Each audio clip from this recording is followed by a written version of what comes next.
All right, today we're doing something a little different. We are going to unpack a massive, massive business lesson that's been hiding in plain sight this whole time. And believe it or not, it's all in the title of a legendary book. We're about to see how just a handful of words can tell us a fundamental truth about why so many businesses, well, why they fail. Okay, so here it is. The E-myth revisited, why most small businesses don't work. Just let that sink in for a second.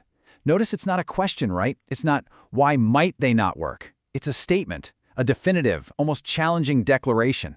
It's basically a puzzle. And you know what? Today, we're going to solve it together. So let's start with the most alarming part of this title, shall we? The part that probably jumped out at you right away. Yeah, why most small businesses don't work.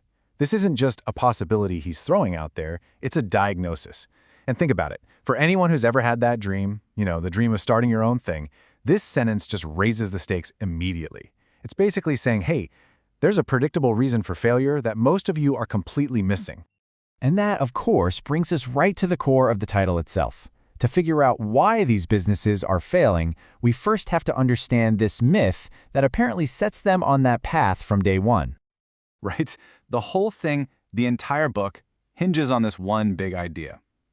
So, what is the E-myth? What is this fatal assumption that supposedly dooms so many businesses before they've even really had a chance to get started? Okay, here's the big reveal. The E-myth, the entrepreneurial myth, is this. Well, it's this really tragic misunderstanding. It's the assumption that just because you're great at the technical work of a business, you'll automatically be great at running the business that does that work. Think about it. A fantastic baker isn't necessarily a fantastic bakery owner. A brilliant coder might be a terrible software CEO. It's that huge, critical difference between being a skilled doer and being a skilled business owner.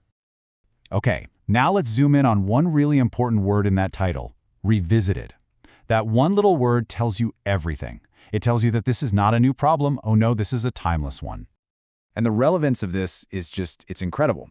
The original book came out way back in 1986.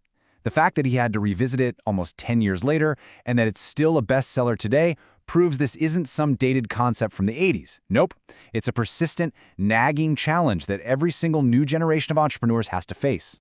So that's the theory, but how does this kind of abstract idea actually create real and often painful problems for actual business owners out there in the real world?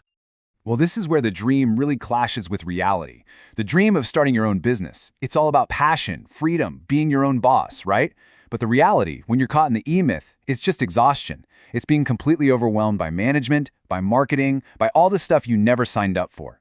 You end up feeling trapped by the very thing that was supposed to set you free. And that's the classic distinction. You're stuck working in your business instead of working on it.